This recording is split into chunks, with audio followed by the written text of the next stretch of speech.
Welcome to the WWE Podcast, your place for the most passionate wrestling analysis on the web. Just turn Roman heel. What is WWE waiting for? When other wrestling podcasts put you to sleep, you can count on the WWE Podcast to keep you engaged and asking for more. I've been watching wrestling for over 20 years, and that was one of the best matches I've ever seen. This is unlike any other wrestling analysis. So without any further delay, let's get the show started right now.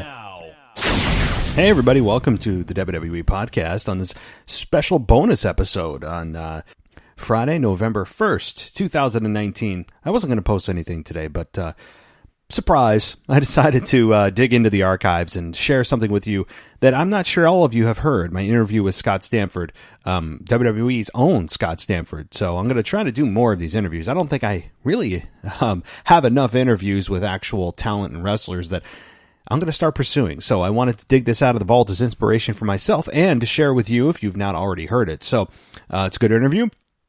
I didn't have a ton of time with him, but I appreciate the time that he did give me to talk to him about, what he does, how he got there. Obviously this is, much earlier this year. So the topics we talk about as quote current content is a little bit dated, but I think overall you'll enjoy the interview.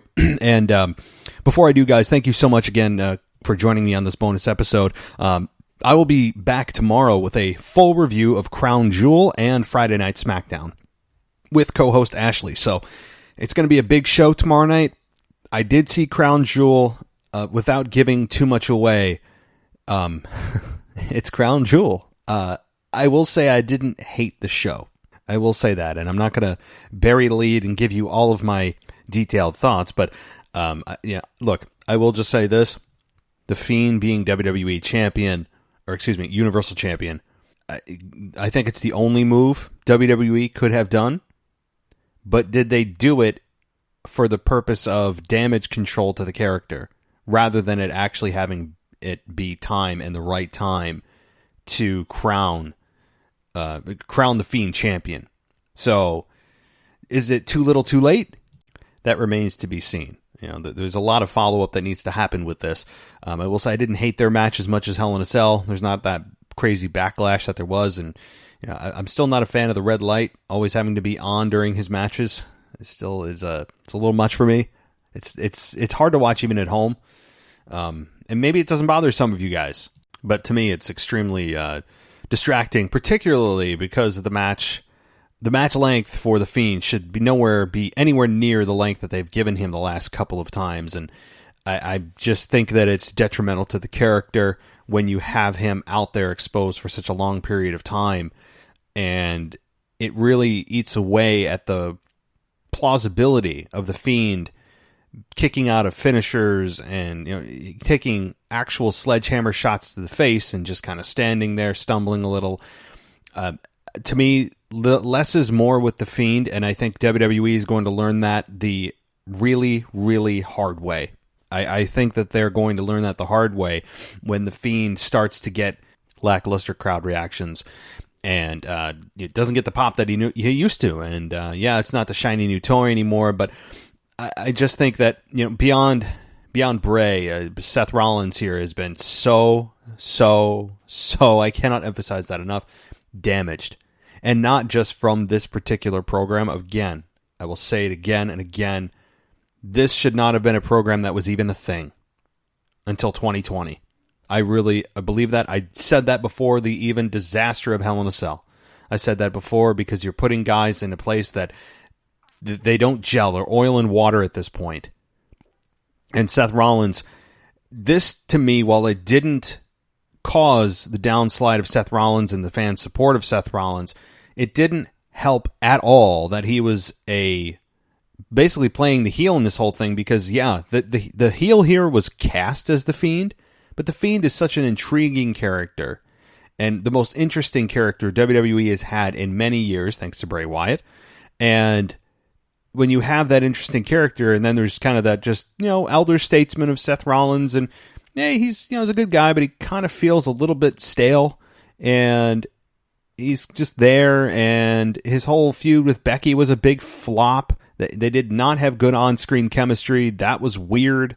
He left the Authority. Don't forget when he turned babyface, he left the Authority because the Authority left him, not because he wanted to leave the Authority, if you remember that. And when he returned at Extreme Rules 4 years ago, and they turned him heel, another big missed opportunity. So there's a string of reasons why Seth Rollins' fan support is declining and declining quickly. And The Fiend, to me, was just the straw that broke the camel's back. It's the thing that just pushed it over the edge for the fans to say, look, I just, Seth Rollins is a little bit too clean-cut of a babyface for me. His voice is naturally annoying. I mean, that's just the way it is. The Fiend, Seth Rollins' voice is. It's just like, it's nails on a chalkboard. And it suits him well as a heel. And I think he's better as a heel. I've said that since he turned. And I just think that it could be beneficial to him to go back to a heel. I really do. Because to get people to truly boo the Fiend is going to be a tough task. Even when he faces The Undertaker, which is inevitable, I really don't think that the Fiend will get a true heel reaction. It'll just be kind of, oh my God, this is happening. It won't be, ooh, boo, we want to see the Fiend beat up. Again, it's too tall of a task for that to happen. If WWE believes that the Fiend can truly be a heel character, well, as currently constituted, that can happen. The way that he's presented, just how brilliant he is, and a lot of how good he is as this character and how all in he is working against WWE trying to cast him as a heel because he's so damn good. But there's still, again, there's damage control to do here, and in a big way. And I think they took a step in the right direction, making him Universal Champion, because really, that's the only thing you can do. Again, I wouldn't have had this program happen to begin with, but now that it did, and you have through the absolute, show of Hell in a Cell, the only thing you can do is put the belt on the Fiend. That's it. That's the only option that you have. So those are just my quick thoughts on the Fiend becoming champion. Of course, I'll dig in much, much more to this. The Tyson Fury, Braun Strowman match, Cain Velasquez tapping out to Brock Lesnar fairly quickly. The historic women's match between Natalya and Lacey Evans. That was very mixed as far as I feel about it. Not because I don't believe women should wrestle in Saudi Arabia. No. I think that they should, and I'm happy for them, and I even teared up a little bit when they were hugging each other. That's true, real emotion there. That's not at all what I'm saying. I'm really happy for them. It's well deserved, long overdue. I mean, my God, it's 2019, and we're talking about Saudi Arabia, still in the dark ages here. But I was happy for the women, happy for WWE, who finally got their amazing press statements, and oh my God, the world has been set on fire that Saudi Arabia is allowing two women to compete, albeit in basically, robes to make sure that they don't expose a inch of skin. I'm sure that if they had their way, they would have been wearing, those hoods. Again, I don't know the terminology. There's like a name for the attire that a Saudi Arabia people wear. Forgive me for my ignorance on what that is. I don't know the name of it. It's escaping me. But I'm surprised that they even allowed them to show as much as they did. But clearly the government said, yeah, you can do that. Just, cover them from head to toe. I mean, so it was a little weird seeing them, but I'm happy for the women. I have a little bit of hang up on, it's about this happening. It's not about winning the match. And I understand this is a big deal, but it just threw all of their characters out the window, completely trashed Lacey Evans and her character for the sake of, hey, this is a friendly matchup. I don't really care if I win or not. I'm a professional athlete, but I don't care. This is about being here. That's all. It's just about being here and making history. That's just the part that the problem is it should not have completely absorbed the match, and it did, because you didn't care who won, and maybe that's the point. And I'm digging into this a little much. But hey, I had somebody yell at me on Apple Podcasts because, I shouldn't be talking about a race because I'm privileged. Oh boy. I mean, that could go real south real quick on this show. I mean, the only thing I'll say to that is, hey, How am I privileged? Oh, because there's the whole white privilege thing, right? What exactly am I privileged of? Like, what am I getting that you're not? I'm assuming you're not white, right? But hey, if this could quickly turn south, like I said, and maybe I'll do like kind of a sideshow on non-wrestling stuff, because there's so much like I hold in that I love wrestling, and it's one of my passions in life, and fitness is too, among other things. But sometimes there's just a side rant that I want to go on that has nothing to do with wrestling. And it's a dangerous thing to bring up on this show, which is why I'm reserving my comments. So let me know what you guys think. Let me know what you guys think in this extremely sensitive identity politics. Everybody's offended on behalf of somebody else. Nonsensical, radical left crap. So how about that? There's my quick political rant in about a sentence. But I don't know. Let me go know what you guys think. I mean, it wouldn't be just about politics. But if you guys want to hear my opinions on other things in life, stories, a little bit of politics, it's not going to be a political, heavy show. But let me know what you guys think. Are you interested in that? Because, like I said, sometimes it's really, really difficult for me to keep things in. Then I have to keep this on a wrestling-focused show, because that's exactly what this is.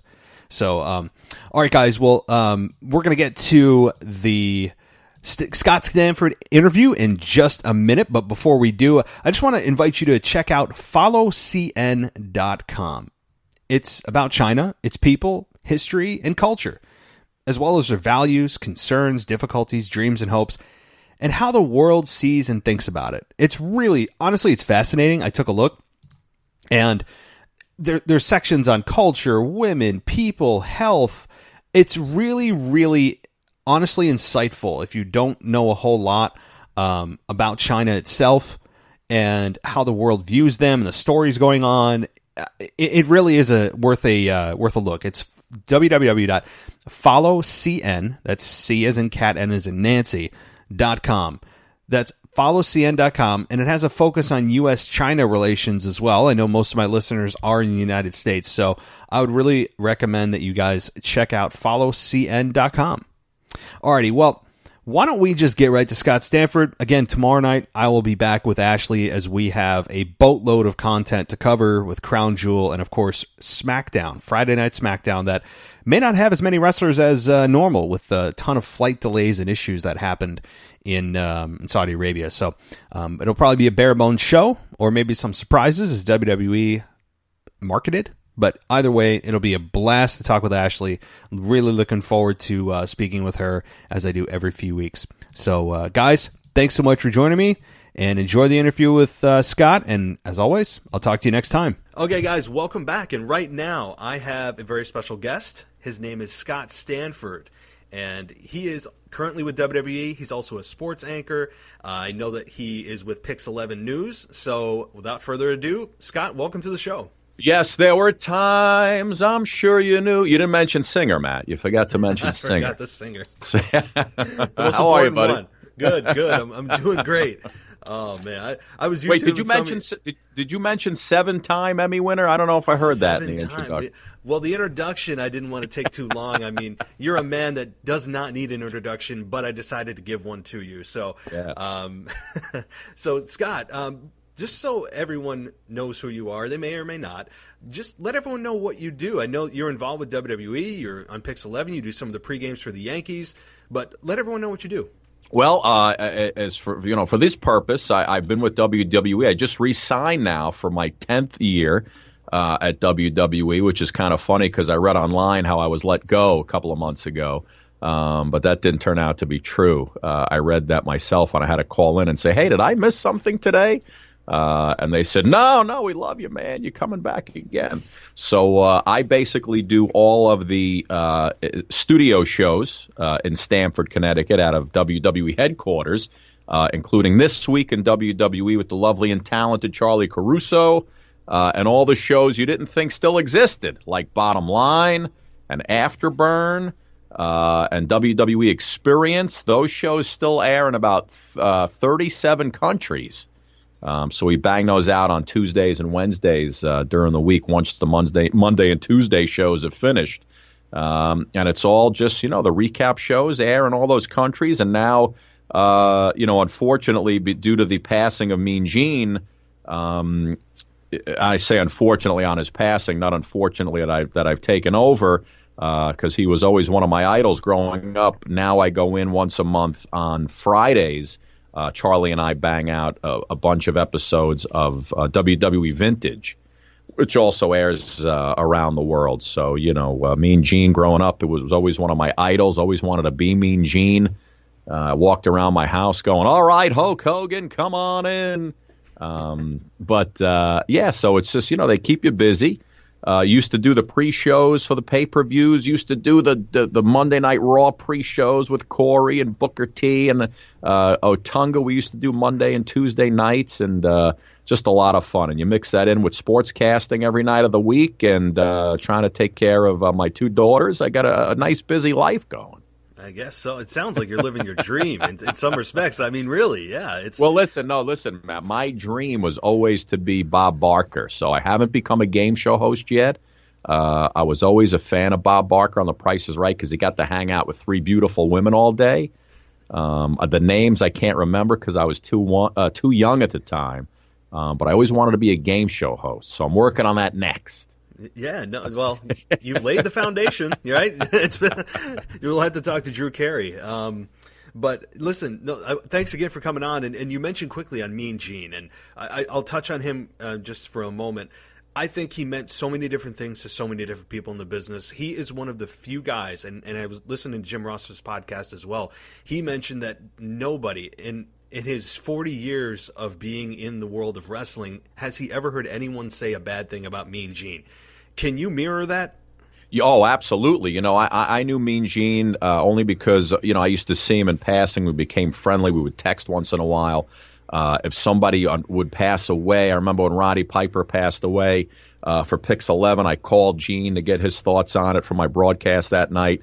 But the fun thing was every time I would see Mean Gene, I would impersonate him to him, and he would go right back at me. I'd say, all right, Mean Gene, come on in this Monday night at the Garden. And he'd say, all right, Scotty boy. And we would talk like Mean Gene for, 10, 15 minutes to each other. But he was one of the nicest guys I had ever met. And the one thing I always say when he passed away, the one thing I said that I think everybody would agree, when he said your name in an interview or an announcement, you were big time, and it sounded big time. You know what I mean? And he just not a bad bone in that man's body. And when you needed him to do a favor, he was there for you. So nothing I could say about Mean Gene other than he will be missed dearly. And that guy was literally, I know people say he was the voice of my childhood, or that one was the voice of my childhood. Mean Gene Okerlund was certainly the voice of our childhoods if you were a WWE fan back in those days. He had just the pipes that every announcer dreams of. Like, Amazing. Like you just said, he could make anything sound important. Mm-hmm. Anything. I mean, he could narrate anything and it would sound big time, as you just said. And yeah. The tribute I think that Hulk Hogan did on Monday Night Raw a few weeks back was probably the best that I could have imagined it going, with Hulk Hogan returning. And he made it about Mean Gene, which it should have been, which I loved. The fans were with him. I think everyone was clamoring to see him saying, well, you know something, Mean Gene. Yeah. Mean Gene, brother. Yeah. I loved it. And it's funny. Everybody always thought that Hulk Hogan gave him the name Mean Gene, but it was really, oh boy, I just forgot his name. He's going to kill me. Jesse the Body Ventura. Jesse, yes. It was Jesse who gave him the name Mean Gene and not Hulk Hogan. And even I thought that was the case until I found out it wasn't. But good job by Jesse the Body on the Mean Gene. I love it. Yeah, definitely. So, outside of WWE, I know you do Pix 11 and you do some of the pre-games for the Yankees, and I just did a little bit of a YouTube search on some of your content before we got started, and I saw this one segment that you did on the news, and I believe it was called Gmail, and you read some of the people's tweets on the air that were some favorable and not so favorable, which I absolutely loved. I got to say, I mean, I don't know if you're still doing that segment, but that is... I love anytime there's self-deprecating humor and you just own what people say, and you don't always have to bring on the things that people are praising. You brought on some of the things that people were saying on social media. I loved it. You know what? Isn't it boring to hear people praise you? It's so much more fun and more comedic when you read the stuff, with the sad music underneath. Scott Stanford really stinks. He set sportscasting back 20 years. I love doing that, and Mr. G is always my foil. He's been the weather guy here in New York for 100 years. And there's a picture of him holding the mail, and it's the Gmail bag, and it all just works together. Listen, the funny thing is, really, I get so much positive feedback. And I love it. People are so nice, and I try to respond to everybody. If you're going to take the time to tell me how much you enjoy what I'm doing, and, at the end of a really crappy newscast for 57 minutes, and I come on and I can at least make you laugh before you turn on Seinfeld or you watch Jimmy Fallon or whatever it is, and you want to take 2 minutes to write that to me, I'm so appreciative. But really, every 1 out of 20 will be just a disparaging remark. They can't stand my corny jokes, my humor, which, by the way, the corny jokes are on purpose, people, just for so you know. I love reading because that's what gets my job is to get the anchors involved and to get them laughing and get them responding. And when people write, how I'm the worst sports anchor and I shouldn't be on the news, how is this guy on TV? That stuff that used to bother. Boy, when you're younger, that bothers you. But as you get into it and you get older, I post them all over the place on Instagram, on Facebook, and I just love the responses that come in. It just cracks me up. So yeah, no, that's the Pix 11 Gmail bag is it's great. I love it. I did too. I popped for that one. I loved it. And I thought that, anytime, like I said, you can own that makes it that much better. And those people that are giving you disparaging remarks, you have to remember they're still watching, right? Of course, it's like you're the heel on TV, right? So like they're watching, they love to hate you, but they're still watching, which is what the most important point Listen, is, if you're turning on Pix 11 to see me give you the scores that you could have caught about 2-3 hours ago, you've come to the wrong place, and there's 5 other stations in New York that you can go to get your highlights and your scores. And, I like to run stuff, the fun videos offline and just anything we can find that really has nothing to do with, the local Ranger games or the Yankee games. We give you the highlights, but it's always more fun. The people who watch us are not sports fans. They just happen to stick around past the weather. Yes. You know what I mean? They're not waiting for me to come on to give them scores. They already know the scores. But when people come up to me in a supermarket or a mall, and it's a wife and a husband, and the guy says, you know what, my wife doesn't even like sports, but you make her laugh every night. That's what I'm trying to do, and that's I know I've done my job when people tell me that. Not, hey man, you that was a great highlight of Manny Machado's home run in the World Series. No, you can get that anywhere. Yes, exactly. Entertainment value, and that's what you add. And I don't take anything seriously. Nothing we do is serious. We're not curing any diseases. We go on the air. We're off at 11 o'clock. We haven't changed anybody's life in the slightest bit. And it is what it is. And you move along. I go home and I go to sleep. Exactly. And like you said, as you've gotten older, you've developed a thick skin to not even be concerned about the people who are on social media just wasting their time trying to troll you. And it's great. And you're laughing it off right now. That's what I love. I love it. That's great. So what are some of your favorite moments, whether it's WWE related or your news anchor, your sports anchor career? Which one do you think has provided more memories for you? Well, your best one. I'll tell you what. When I got into the WWE, and it's a long story how I got there through, which I don't even want to bore you with that. But when I got into WWE, I started out by doing studio shows, and then I got the call one day. After about a year of doing studio shows, I got a call on a Saturday night. Hey, can you get to Wichita, Kansas on Monday? We'll get you there. Do you have time to go? I said, sure. What am I doing? That's where Monday Night Raw was.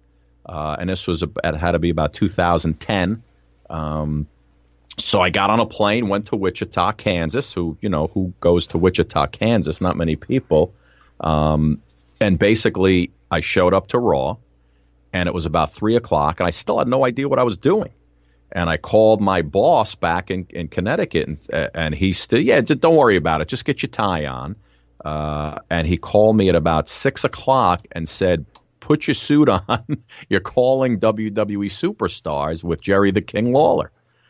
And I said, oh, you gave me plenty of notice because they shot that at 7:30 before the 8 o'clock Raw went on the air. They always shot superstars before Raw.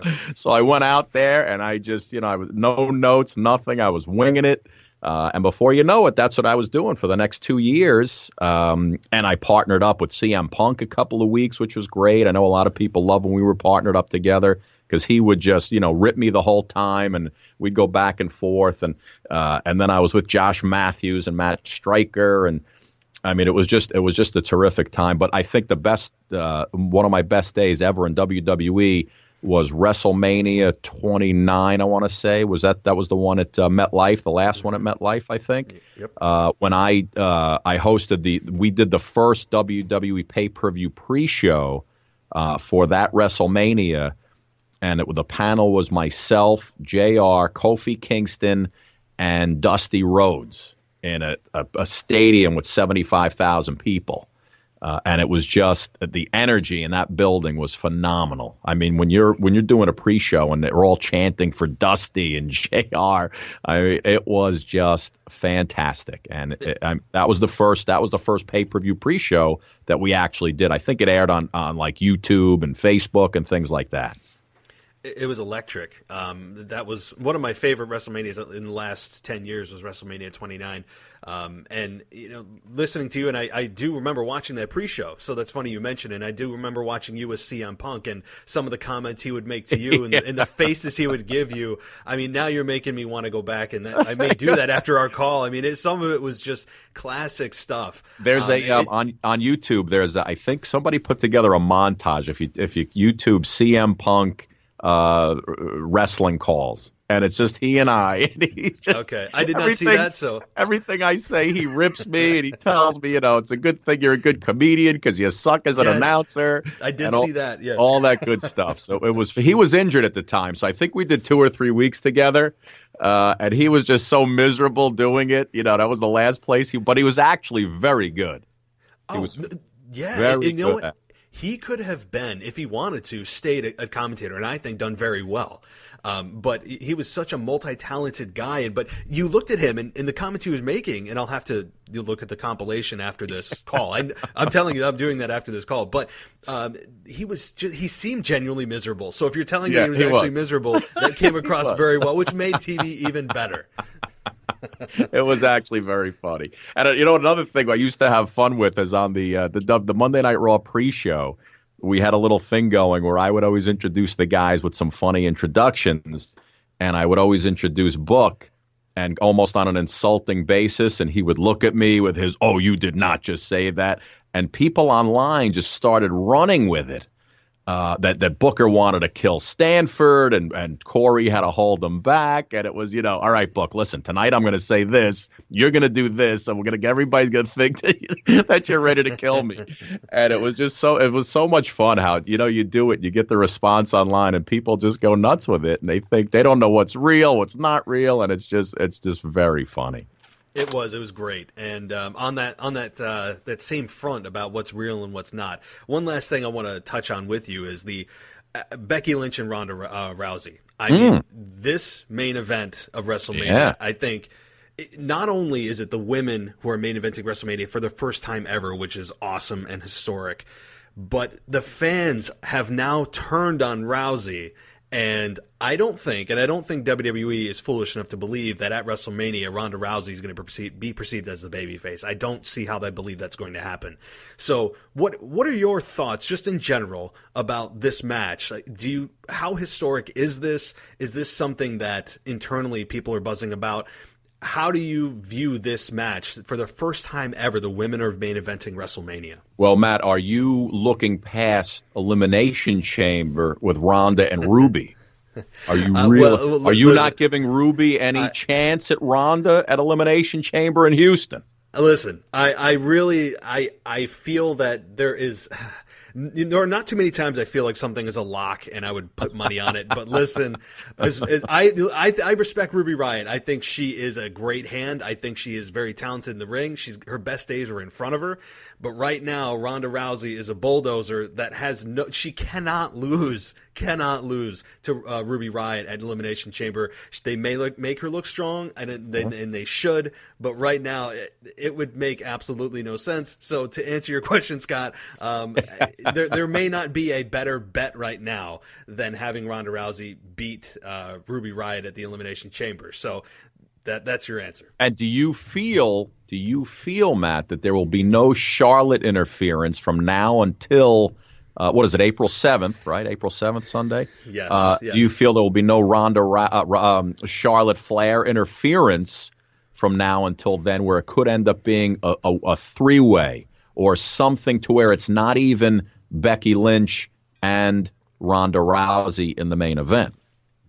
Now, see, I'm going to be very honest about this, and it's a very diverse fan base, I think, that they're very divided on this, because people are telling me, or trying to make the argument to me, that by adding Charlotte Flair to this match, it's going to be a better wrestling match. It's going to be a better story. I would counter by saying, when is the last time we have been this highly anticipated of a one-on-one match? Not even just the women's, but in the men's division as well. When is the last time we have seen and wanted a match at this caliber, at this level, and wanted it for so long? It was derailed at Survivor Series, and now we got it at WrestleMania. And adding Charlotte Flair, as great of a talent as she is, and I think she is much better and more natural as a heel. That's all great and well, and I love Charlotte as a competitor, and as I just mentioned, she's one of the best female heels in the business. But in my mind, it's Ronda and it's Becky, period. By adding Charlotte, I really believe that you're muddying the waters of this story. You can do the triple threat at a later time. Right now, it's Becky, it's Ronda. I think, and I mean no disrespect to Charlotte whatsoever, this is actually subtraction by addition by putting Charlotte in there. Do you see how I just made you answer your own question? I saved myself from having to answer any of that. I like that. That was sneaky. That was sneaky. I appreciate that. You did a nice job, though, man. I like the insight. Very nicely done. Thank you. I really abbreviated my rant on this from last night. I recorded a show and I had this whole rant on this. And look, I think it's going to be an awesome match. I'm looking forward to it. I really hope it stays one-on-one. WrestleMania should always be one-on-one, not for every circumstance, but for title matches. I'm not a fan of triple threats. I think WWE at times overdoes the triple threat format. And it's Becky and it's Ronda, and I don't want distractions from Charlotte, as great as she is. So. All right, well, let me ask you one more question here on the Scott Stanford Wrestling Podcast. Who do you like in the Elimination Chamber to come out with the very first WWE Women's Tag Team Championship?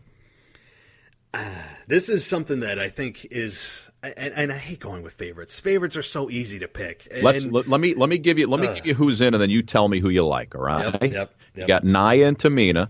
You got the Riot Squad, Liv Morgan, Liv Morgan reminds me of a young Pamela Anderson, her face, but we'll move along with that. Mandy Rose and Sonya Deville. You got your Iconics, and Bayley and Sasha, and Naomi and Carmella. Who do you think comes out with the very first women's tag team titles? I'm going to go with the front runner here, but because it makes the most sense, and that would be Bayley and Sasha. I really think that, and that's not by a wide margin, but if I was to put money on it, I would say Bayley and Sasha. I think that both of these women have been on again, off again, frenemies. We love you, we hate you, I'm attacking you backstage, and then I love you. But I think right now, this is the make good on all of that. I think that this may be WWE's way of making good on all of the back and forth. And at times, I feel like they may not even have known themselves where they were going with the booking based on the just on again, off again, week to week, back and forth. So Bayley and Sasha, to me, should be the inaugural women's tag team champions in WWE, simply based on name value, on making good on all of this back and forth nonsense at times.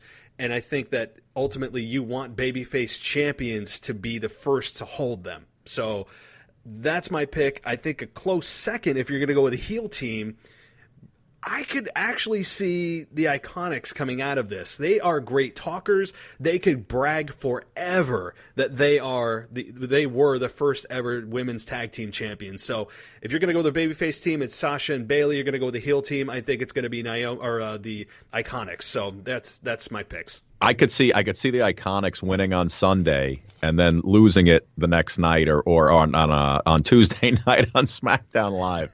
You know what I mean? Let them win it and then lose it again on Tuesday night or Monday night, whenever they should come and defend it. Mm-hmm. And again, Nia and Tamina too. Who Nia is getting some serious heat right now. Not just in the arena and everything that she's done to Becky Lynch, and we all know the story with the broken nose, broken face, and all that. But the heat that people are giving her on social media is real, and it's brutal. But if I was in Nia's shoes, I would say this is awesome. I want that true heel heat, not that cool heel. I want to be hated, which is a very rare thing in today's wrestling environment, in my estimation. So Nia is, and I think she should continue to be a heel. I could see those two coming out as well. I wouldn't say it's up in the air. I'm going to stay by my guns. I'm going to say it's Sasha and Bayley. All right, we'll hold you to it. We'll see what happens. That's a week from Sunday. No, that's this week. That's this Sunday. That's this Sunday. All right, yes, that's true. That's true. Sunday in Houston. It's going to be a good one. Elimination Chamber is always fun. It is. I love it, and having them superstars come out in timed intervals. It's awesome to see. You just they can pair potential WrestleMania opponents up. There's some great dynamics that can happen in the match. Plus the whole Daniel Bryan WWE title, which by the way I love the hemp belt. It's awesome. I'm telling you, if WWE ever makes that available on WWEshop.com, I will be the first one on there ordering it. It's just awesome, and it's such a great touch that no one has ever done before. We've seen the smoking skull belt, we've seen the spinner belt, but this is something that is just awesome, and I love it. Yeah, no, I sent a note to the writers. I said if he loses the belt, somehow it should get lit on fire and the whole place just gets high as a kite. I didn't even think of that. That's very true. They have, yeah. Oh my god, especially if they have the stand selling the belts as well. Right. Oh yeah. Doritos will be flying off the shelf. Oh my god, that's a marketing scheme. Oh god. But listen, Scott, I really appreciate you coming on. Is there anything that you want to let my listeners know that you're doing? Any projects you're working on, where they can find you on Twitter and that kind of stuff? Well, listen, Twitter's at Scott Stanford 1, Instagram the same, and no new projects. I have a couple of quick charity stand-up comedy things coming up in the city. I like to dabble in that a little bit. I had fun when Ziggler had his back at SummerSlam over the summer. We did some fun stuff. But no, nothing really. Pix 11 and WWE This Week in WWE, which is the one that runs on the network every week on Fridays and then for the rest of the weekend. And it's all good, but I appreciate you having me on. And it's amazing. We're 8,000 miles away, and it sounds like we're right in the same room. It sounds like you're right next to me. I think that has a lot to do with your new voice equipment, which my brand new Rode NT1. Yes. It does sound great. So listen, Scott, thank you for joining me. We'll have to do this again sometime down the road, and I'll check you out this week on the pre-show. Anytime, buddy. Thank you, Matt. Right, appreciate it. Thank you. Bye-bye.